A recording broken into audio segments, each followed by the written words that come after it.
এই ছেলে, মনে রেখো একটা কথা, যেদিন তোমার বিবাহ হবে সেদিন থেকে তুমি তোমার মাকে আর ভালোবাসতে পারবে না। যেদিন বউ বাড়িতে আসবে সেদিনই তোমার মাকে আর তুমি ভালোবাসতে পারবে না। পরিস্থিতি তোমার উল্টে যাবে। দিন যত যাবে পরিবেশ তত জটিল হবে। এক সময়ে মনে হবে এই মাটির উপরে সবচেয়ে বড় শত্রু আমার মা। আর তোমার মা যা বলে সবই উল্টা কথা বলে, উল্টা বলে, এই কথাও ঠিক। আরে টাকা দিয়েছো তুমি ফল খেতে, টাকাটি তোমার মা তোমার বড় বোনকে দিয়ে পাঠিয়ে দিয়েছে। মা সেদিন যে টাকা দিলাম, ও টাকা খরচ হয়ে গেছে, কি করলেন? টাকা তোর বড় বোনকে দিয়ে দিয়েছি। আরে আমি আপনাকে ফল খেতে দিলাম, টাকা দিলাম ফল খাওয়ার জন্য, আর আপনি টাকা দিয়ে দিলেন মানে? অবাক।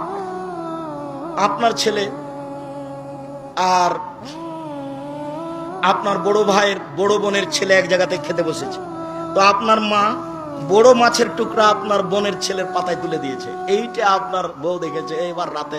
হ্যাঁ, তোমার মা এরকম, তোমার মা তোমার বোনের ছেলেকে ভালোবাসে। আমি রান্না করলাম কষ্ট করে, বড় মাছের টুকরাটা তোমার বোনের ছেলেকে দিয়ে দিল, আমি এগুলো সহ্য করতে পারি না। কত কি!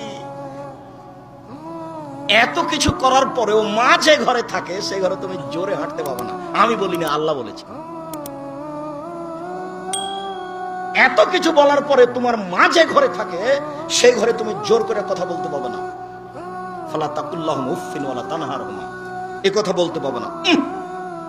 আল্লাহ নিষেধ করে দিয়েছেন, এটা নগদ অর্থ। ঝাঁকি দিয়ে কথা বলতে পাবো না। হ্যাঁ, আপনি এ করলেন সে করলেন, একবারে টোটালে নিষেধ, আল্লাহ বলে দিয়েছে। অকফিজ লাহুমা জানাহাজুল, হাত নিচু করে যেতে হবে।